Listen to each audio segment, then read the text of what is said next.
ચાલો સ્વાગત છે મિત્રો આજના વિડીયોમાં। તો આજે આપણે જોઈશું ભારતના બંધારણના પૂછાયેલા પ્રશ્નોનું સોલ્યુશન જે અગાઉની પરીક્ષામાં પૂછાઈ ગયેલા છે। તો શરૂ કરીએ પ્રથમ પ્રશ્નથી। એસસી એસટી અને ઓબીસી વર્ગના લોકોના આર્થિક અને શૈક્ષણિક હિતોનું સંવર્ધન કરવાની જોગવાઈ બંધારણના કયા આર્ટિકલમાં કરવામાં આવેલ છે? તો કે આર્ટિકલ 47માં આ અંગેની જોગવાઈ કરવામાં આવેલ છે। ત્યારબાદનો પ્રશ્ન છે, બંધારણની કઈ કલમ મફત અને ફરજિયાત શિક્ષણ સંબંધિત છે? તો એ છે અનુચ્છેદ 45 જે મફત અને ફરજિયાત શિક્ષણ સંબંધિત છે। ત્યારબાદનો ત્રીજો પ્રશ્ન જોઈશું, બંધારણની કઈ કલમ અસ્પૃશ્યતા નાબૂદ કરે છે? તો કે આ અનુચ્છેદ 17। આ પ્રશ્ન વારંવાર પૂછાય છે, 10 એક્ઝામમાંથી 5-6 એક્ઝામમાં આ પ્રશ્ન હોય છે, બંધારણની કઈ કલમ અસ્પૃશ્યતા નાબૂદી કરે છે? તો કે અનુચ્છેદ 17। ત્યારબાદનો પ્રશ્ન જોઈશું, સંસદની બેઠક ચાલુ ન હોય ત્યારે વટહુકમ પ્રસિદ્ધ કરવાની રાષ્ટ્રપતિની ખાલી જગ્યા સત્તા છે? તો કે કઈ સત્તા છે? ધારાકીય સત્તા છે। ત્યારબાદ આગળ વધીશું, રાષ્ટ્રપતિએ જાહેર કરેલ વટહુકમ સંસદ શરૂ થયા બાદ કેટલા સમયમાં મંજૂર થવો જોઈએ? તો કે 6 અઠવાડિયામાં મંજૂર થવો જોઈએ। ત્યારબાદનો પ્રશ્ન છે, વસ્તી ગણતરી બાદ રાજ્યોમાં લોકસભાની બેઠકોની ગોઠવણી ફેરબદલી કરવામાં આવશે એવું કયા અનુચ્છેદમાં કહેલ છે? તો કે એવું અનુચ્છેદ 82માં કહેલ છે અને આ પ્રક્રિયાને શું કહેવાય? જેરીમેન્ડરિંગ કહેવામાં આવે છે। શ્વેતપત્ર એટલે? તો કે શ્વેતપત્ર એટલે રાષ્ટ્રીય બાબતને પ્રગટ કરેલ અગત્યનો દસ્તાવેજ। જે રાષ્ટ્રીય બાબત હોય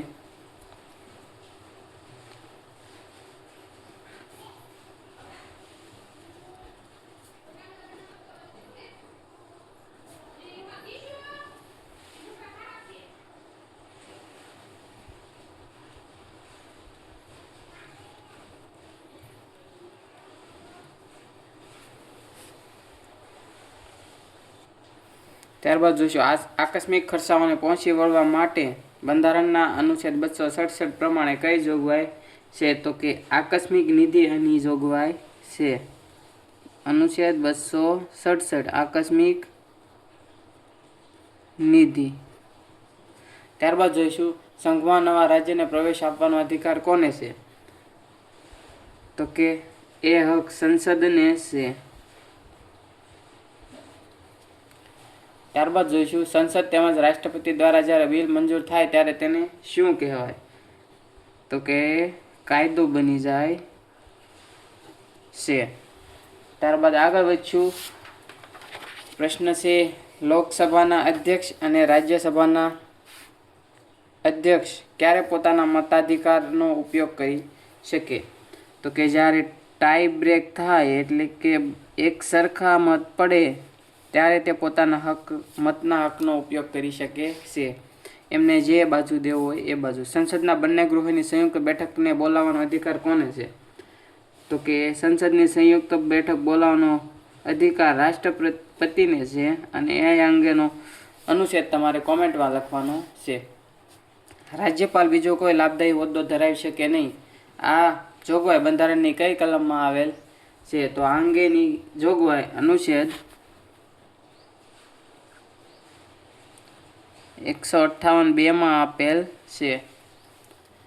કોઈ પણ રાજ્યમાં રાજ્યપાલ બનવા માટેની લઘુત્તમ મર્યાદા?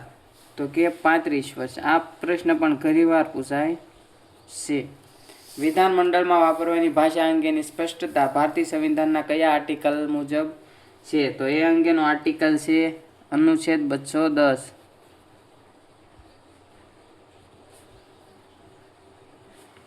વિધાનસભાની મુદ્દત 5 વર્ષની હોય, આ મુદ્દત કયા દિવસથી ગણવામાં આવે છે? તો કે વિધાનસભાની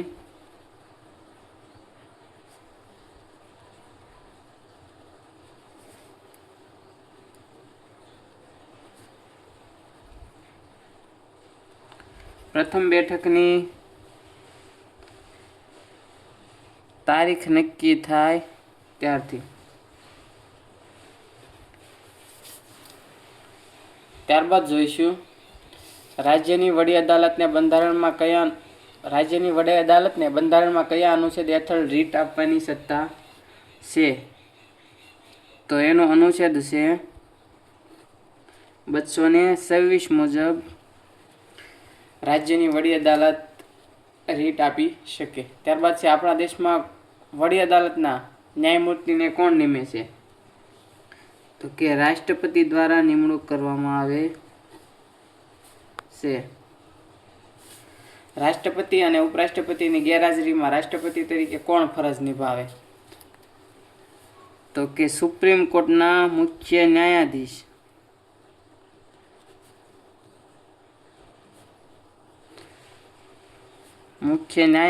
રાષ્ટ્રપતિ અને ઉપરાષ્ટ્રપતિની ગેરહાજરીમાં રાષ્ટ્રપતિ તરીકે ફરજ બજાવે છે. ત્યારબાદનો પ્રશ્ન છે કટોકટી દરમિયાન કોઈ પણ નાગરિક મૂળભૂત અધિકારના ભંગ બદલ કોર્ટમાં જઈ શકે નહીં. આ અંગેની આ વાત જાહેર કરવાની સત્તા કોને છે? કરવાની સત્તા તો એ છે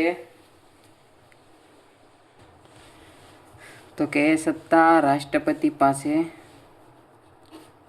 છે. ત્યારબાદ જોઈશું 21મો પ્રશ્ન છે રાષ્ટ્રપતિ દ્વારા નિમવામાં આવતું નાણાપંચ બંધારણની કઈ કલમ હેઠળ આવે છે? તો કે કલમ 280. નાણાપંચની નિમણૂક કોણ કરે? તો કે ભારતના રાષ્ટ્રપતિ દ્વારા નાણાપંચની નિમણૂક કરવામાં આવે. નીતિ આયોગની રચના શેના સ્થાને કરવામાં આવી હતી? તો કે નીતિ આયોગની રચના આયોજન પંચના સ્થાને